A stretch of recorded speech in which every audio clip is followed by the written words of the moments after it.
নমস্কার, আমি রাজ। আপনারা দেখছেন খবর 24 ঘন্টা। নমস্কার, আমি রাজ। খবর 24 ঘন্টা নিয়ে এসেছি, আপনার বাড়িতে উপস্থিত হয়েছি। তো আপনার শুভ নামটা কি? আমি মৌসুমী গুণ। আচ্ছা, আপনার যে সাংবাদিক সাক্ষাৎকারে যে সাংবাদিক এসছেন, তো আপনি কি চাইছেন?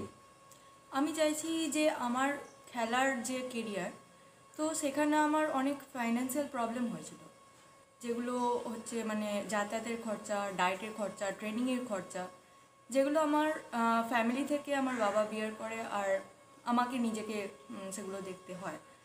তো একটু যদি মানে সরকারের থেকে কোনো রকম সুযোগ সুবিধা পাই, আর আমি মানি যে আমার অ্যাচিভমেন্ট আছে, যে এই সুযোগ সুবিধা পাওয়ার আমি যোগ্য, তো তারপরেও যে এই সব জিনিসগুলো হচ্ছে না, তো তাতে যদি একটু সরকার একটু নজর দেয়, তাতে আমি খুব উপকৃত হব। আচ্ছা, আপনার চিন্তাধারাটা কী আছে? মানে আপনি কি করতে চাইছেন? মানে সরকারকে জানিয়ে মানে কি বলতে চাইছেন আপনি জনগণকে, বা সরকারকে কি মানে সরকারের কাছে কী প্রস্তাব রাখতে চাইছেন? এই প্রস্তাবটা রাখতে চাইছি যে আমার মতো যারা মানে খেলোয়াড় আছেন আরও, তো তাদের যে জার্নি, খেলার কেরিয়ারের যে জার্নি, তো সেখানে যাতে সরকার মানে বিভিন্নভাবে সহায়তা করে, বিশেষ করে ফাইন্যান্সিয়াল সাপোর্ট যে জিনিসটা, সেটা যাতে আমরা পাই। আপনার আগে কি করার ইচ্ছে আছে? আগে আমার এশিয়ান চ্যাম্পিয়নশিপ প্লাস কমনওয়েলথে আমার খেলার ইচ্ছা আছে।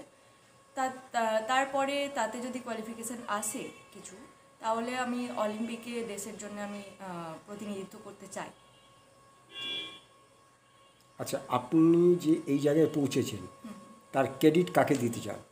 আমার ফ্যামিলি, সম্পূর্ণ ক্রেডিট আমার ফ্যামিলি, আমার কোচ এবং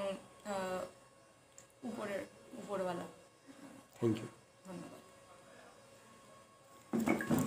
এটা কিন্তু জানতে পারলো না যে মানে এই কি অ্যাচিভমেন্টটা কি